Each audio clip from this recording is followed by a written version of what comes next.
Good morning, or depending on when you're watching this, good afternoon, good evening, or good night. My name is Ross, and as always told out of Voice of Radio. So today, we are carrying on our look at the complete history of the Pokemon trading card game, and we have got to Neo Revelation, the third of the 4 Neo sets that we had, well, quite some years ago. As always, make sure you spam that like button, make sure you let me know this series needs to carry on, so to speak. Now, what was really cool about Neo Revelation is that it was the expansion that completed the Gen 2 Pokedex. Up until this time, there had been a few Pokemon from Gold and Silver that hadn't actually made their way into any card so far, but now they did. Blissey and Porygon 2 serving as nice examples of Pokemon that made their debut here, and then we had them all. I mean, then Gen 3 came along later, but until then, we'd completed our Pokedex. It is also the set that introduced Shining Pokemon that are only 2. We had Shining Magikarp and we had Shining Gyarados. Now, interestingly, they were both basic Pokemon, even though Shining Gyarados does evolve from Magikarp. And we can see they're actually using their shiny colouring. We've got a red Gyarados, we've got a gold Magikarp. We'll see in the next video that in the next set we had other shining Pokemon that follow slightly different card construction rules. But for now, we just had the 2 of them. Basic Pokemon. And interesting to note, there's a tiny piece of text at the top. You cannot have more than 1 shining Magikarp in your deck. You can't have more than 1 Shining Gyarados in your deck. So they weren't limited to 1 shiny Pokemon per deck, but they were limited to 1 of each shining Pokemon in your deck. Now, initially, when these came out, they were very heavily sought after. But Wikipedia tells us that, I think, you're looking at roughly 1 in 300 packs over in Japan. 1 in 300! That is absolutely silly. That is a lot of packs to try and get one of these. So people were paying, according to Wikipedia, up to $250 for the Japanese versions before they came out over here. One thing that was also extremely strange in this set, no theme decks. Just didn't have any theme decks. I don't really know why, but for some reason, we did not have theme decks in Neo Revelation. Now, this was released in English on September the 1st, 2001, and in Japan on November the 23rd in the year 2000. So you can see that gap narrowing a little bit. We're down to 10 months between sets. The next set released that didn't have theme decks would be Legendary Treasures, which was kind of a reprint set anyway, so it didn't really count. And that was in November 2013. It would be 12 years before we had, just over to be fair, it would be 12 years before we had another expansion that didn't have theme decks. That is extremely weird to me. I wish I could give you a good explanation, but I can't. Another thing that was kind of weird about the set, it included Rocket's Hideout. Now, Rocket's Hideout is a fun little card, saw a fair amount of play. Each Pokemon with Dark or Rockets in its name, both yours and your opponent's, gets plus 20 HP. Well, they're kind of cool. That's quite nice. Not even a new card, incidentally. It was printed in Team Rocket. Although the artwork in this set is way better because of that little Gengar in the corner. What's weird is we didn't have any Dark Pokemon in Neo Revelation. We didn't have any Dark Pokemon in Neo Discovery. We didn't have any Dark Pokemon in Neo Genesis. Or Gym Challenge. Or Gym Heroes. Team Rocket was the last set that actually gave us Dark Pokemon. So it seems a little bit weird to me that we get this stadium that specifically helps out Dark Pokemon. Now, in hindsight, it's not actually that weird, because of course what happened was that in the very next set, we did see the return of Dark Pokemon, but that seems like a story best told in the next video, where they introduced light Pokemon as well. How's that for a tease? Something else which is very, very cool, the set symbol here actually means something. Apparently, the set symbol here is an abstract representation of the 3 legendary beasts, Entei, Raikou, and Suicune, escaping from the burned tower. And if you want another fun little fact, in Japan, this set was called Awakening Legend, which sounds extremely similar to Legends Awakened, a set that we would get in English, well, 8 years later or 7 years later, depending on whether you're in Japan or outside. Yeah, that set came around in 2008. Now, in terms of the most expensive cards, it shouldn't be a massive surprise to most of you to realise that the most expensive cards in this set were Shining Gyarados and Shining Magikarp. I've had a look around and try and get a rough estimate that, like I always say, it's very difficult to really put a precise value on these old cards, but you're looking at somewhere in the region for $150 for a first edition and $60 to $80 for an unlimited. Now, in terms of the best cards in the set, there really was one Pokemon that jumped out above the others, because it kind of became one of the, if not the best Pokemon in the set. It was Crobat. Crobat, now one thing that was really cool about Crobat, the entire evolution line, that is Golbat, Zubat, Crobat, they all had free retreat. And back then we had Double Gust. And Double Gust, you got to swap your opponent's Pokemon in the active with one of their bench, and they got to do the same to you. But of course it didn't really matter if all of your Pokemon had free retreat. Whatever your opponent brought active, you could just free retreat, and that worked quite nicely. That was a pretty good attacker. 1 grass energy, 20 damage. If your opponent attaches an energy card to the defending Pokemon during their next turn, that Pokemon becomes poisoned. That's kind of annoying. And free energy, flip 4 coins. You do 20 damage for each heads. If you get 2 or more heads, the defending Pokemon is now confused. And on average, you should hit 2 heads, so you should expect the confusion more often than not. Crobat was good. You know what else was good? Kingdra was good. Now, it did have genetic memory that allowed it to use any attack from Kingdra's basic or evolution Pokemon underneath it. Anything you evolved Kingdra from, you could use those attacks. And what was extremely important here, you did not have to pay the attack cost, you did it for 1 colourless energy. And what we really wanted here was the Seadra from Neo Genesis, Mud Splash.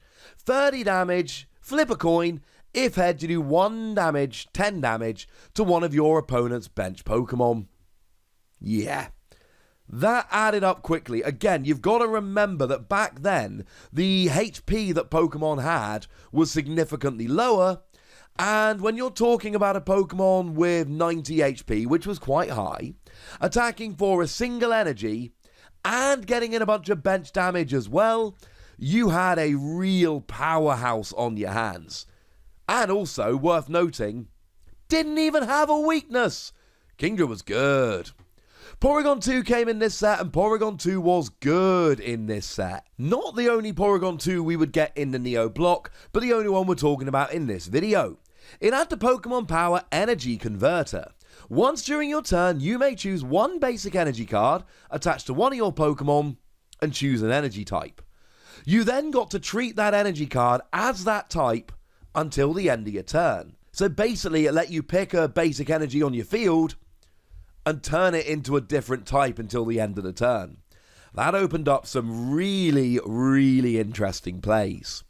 One kind of under the radar Pokemon that ended up seeing quite a bit of play and success in a bunch of different decks was Parasect. It had the Pokemon Power Allergic Pollen. As long as Parasect is in play, cards in any player's discard piles are not affected by attacks or Pokemon powers.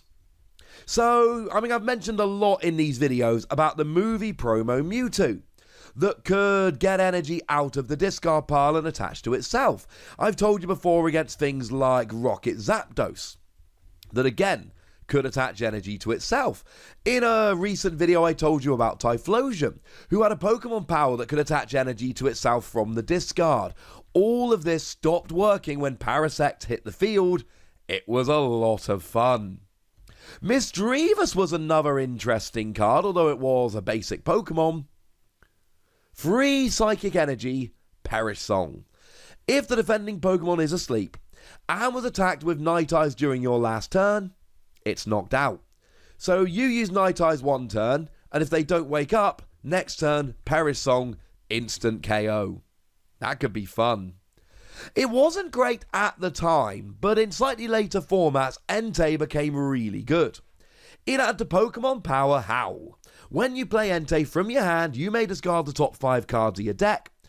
If any of them are fire energy, attach them to any of your fire Pokemon of your choice, though it did end your turn to do so.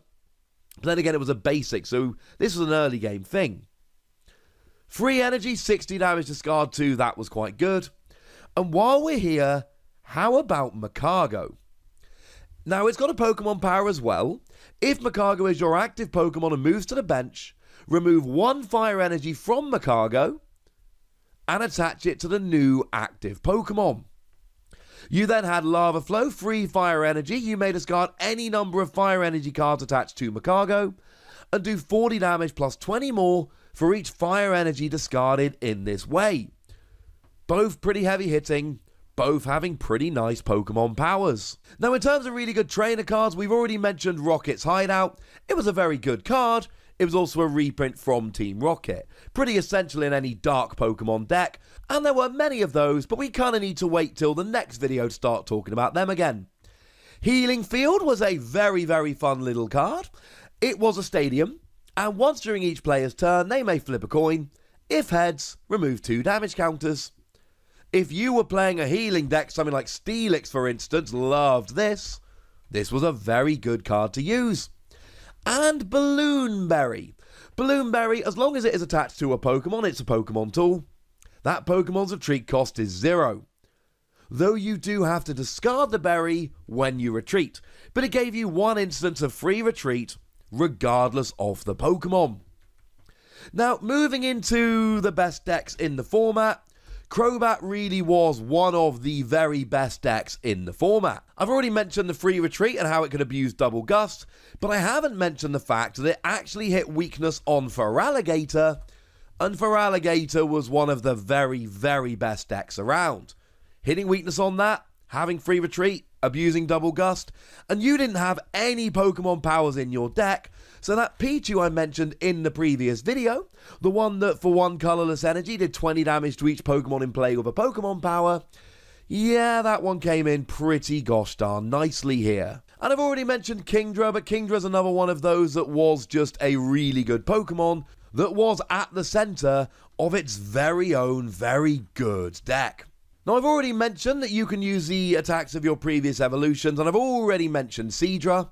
The Horsey, incidentally, you wanted was also the one from Neo Genesis, 20 damage, but if an attack damaged Horsey during your opponent's last turn, you do 30 damage. It's not exactly the best Pokemon ever, but it's probably the best Horsey that we had, for what that's worth. The thing is, attacking for 1 colourless energy really, really helped.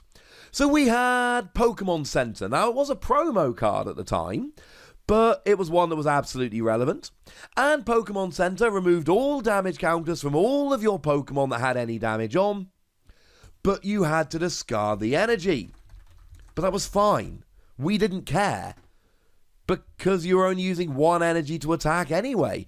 Plus, it's another deck that really does not rely on Pokemon powers. So once again, we could use Pichu to take advantage of that. Or in fact, we could use Magby if you wanted to turn off Pokemon powers. Either way, when you're not relying on them but your opponent is, that's pretty good. Now, there were a couple of Parasect decks, which I do want to mention very quickly. One of them was Parasect with Blaine's Charizard, and who doesn't want to play with Charizard? Now, we've already mentioned Parasect and what it does. Blaine's Charizard was arguably better in a lot of ways for Blaine's Charmander. 1 fire energy, 10 damage, you discard an energy from Blaine's Charmander, and an energy attached to the defending Pokemon. And back then we had energy removal, and we had super energy removal, and of course, you could stop your opponent using stuff like Recycle Energy, because you had Parasect. You could stop your opponent using stuff like the movie promo Mewtwo or Rocket Zapdos because you had Parasect. Now, we also had Pokemon Tower, a promo stadium at the time, which stopped your opponent putting cards in their discard pile into their hand. This was very much fun. Then, of course, you did have Blaine's Charizard, which was just a big, powerful Pokemon. 1 fire energy, 20 damage. Discard all the energy cards attached to Blaine's Charizard, and do more damage for each one discarded. We've then got Flame Jet to fire energy, flip a coin, if heads, do 40 damage to one of your opponent's Pokemon. It was largely an energy denial deck, to be honest with you, but it's nice to have Blaze Charizard to smash. Or maybe you would rather have a first partner Pokemon that was a water type. How about the other Feraligatr? This was the one with Berserk. When you play Feraligatr from your hand, flip a coin. If heads, discard the top 5 cards of your opponent's deck. If tails, discard the top 5 cards of your deck. Though you would have to play Nightly Garbage Run here. If you didn't play Nightly Garbage Run, things would get very, very bad very, very quickly, as you could deck yourself out. But as long as you played those cards so you didn't deck out, you could basically just keep using Feraligatr to deck your opponent out. And of course, you needed Parasect here to stop your opponent recovering a bunch of cards. Your goal here was to just keep reusing Feraligatr's ability.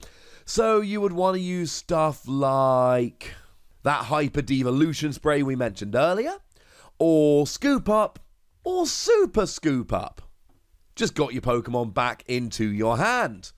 Pretty important. And we're jumping into the future a little bit here, but Parasect was actually pretty gosh darn good with the other Feraligatr. Because of course, for a long time we had Trash Exchange. And Trash Exchange was a very nice card that counted a number of cards in your discard pile, shuffled them into your deck, and then you discarded that many cards from the top of your deck. When we lost that card, that made Feraligatr much worse, unfortunately. But Parasect allowed you to keep smashing with Riptide because you didn't shuffle the energy back in. That was kind of fun, ladies and gentlemen. That was kind of fun. And again, to stay in the future a little bit, there was a point where those Entei and Makago became really, really good as a pair in their own deck. The goal was to use Entei's Pokemon power, that gets all your energy onto the field, and then Makago smashes. Now, we did have the card Oracle back then, which allowed you to guarantee that you had the 2 perfect cards on top of your deck, so that Entei definitely hit at least 2 energy off its ability, and you would be able to use Scoop Up to reuse Entei, so you could essentially use the ability over and over again. It was a good old deck. Neo Revelation was a fun set. It completed our Gold and Silver Pokédex, and it introduced a lot of cards that ended up being very, very good in a bunch of different formats until it rotated. It didn't necessarily introduce that many really good, powerful decks, although we will see a lot more new decks in the next video, but it certainly gave us our fair share of good Pokemon and a couple of really impressive decks. So there we go, ladies and gentlemen. As always, do make sure you spam that like button and let me know that we want to carry on this video series. And then make sure you subscribe to this channel if you haven't already. And tell me what you think about this set in the comment section, going nuts while being nice. Do make sure you're following on Twitter at @TheWassy, where we can talk Pokemon and any other games that take our fancy. And do consider twitch.tv/PTCGRadio for some live action, as well as patreon.com/PTCGRadio, where you can support the channel, get some bonus podcasts, etc. And do consider checking out youtube.com/WassyPlays, where we talk about games that don't have Pokemon in, but are still pretty gosh darned awesome. But by far the most important thing, as always, look after yourselves till next time, would ya? Thank you very much for watching. My name's Ross, and you've been watching PTCG Radio.